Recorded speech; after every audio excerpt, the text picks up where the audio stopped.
গণেশ চতুর্থীর পূর্ণক্ষণে দেখতে নেই চাঁদকে। যদি ভুলবশত আপনার দ্বারা এই ভুলটি হয়ে থাকে, তাহলে আপনার জন্য এই পূর্ণক্ষণ হয়ে যেতে পারে দুর্ভাগ্যের কারণ। হতে পারে আপনি দোষারোপের পাত্র। এই কথাগুলি এই দিনটিতে আমরা প্রায়ই শুনে থাকি। কিন্তু ঠিক কী কারণে এমন বলা হয় জানেন কি? চলুন জানা যাক। ত্রিলোক পূজিত গৌরীপুত্র শ্রী গণেশ, যার আরাধনা দিয়ে শুরু হয় সকল দেবদেবীর বন্দনা।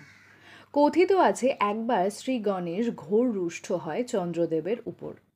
কাহিনী অনুযায়ী একবার গণেশ তার বাহন মুশিকের ওপর সওয়ার হয়ে বাড়ি ফিরছিলেন। তখন মুশিকরাজ একটি সাপ দেখতে পান।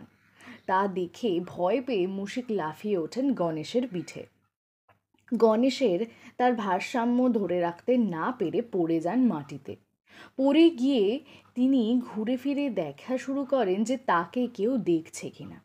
রাত বলে আশেপাশে কেউই উপস্থিত ছিল না। ঠিক তখনই জোরে জোরে হাসির শব্দ কানে আসে গণেশের।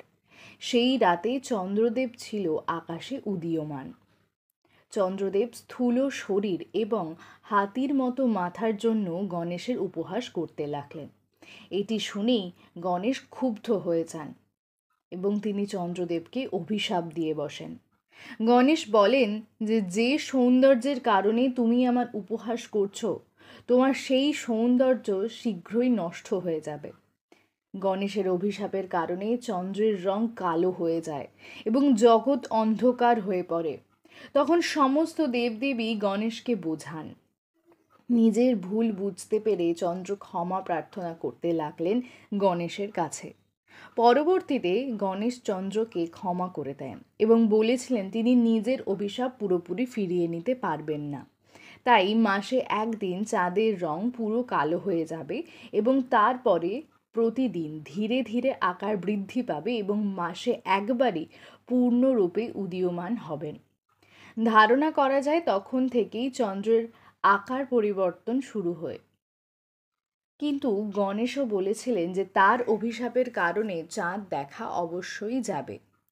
তবে গণেশ চতুর্থীর দিনে যে ভক্ত চাঁদের দর্শন করবে সে অশুভ ফল লাভ করবে। সেই থেকেই মনে করা হয় যে এই দিনে চাঁদের দিকে তাকাতে নেই। এমনই নানান অজানা তথ্য কাহিনী জানতে হলে সাবস্ক্রাইব করুন জানা যাক ইউটিউব চ্যানেলটিকে।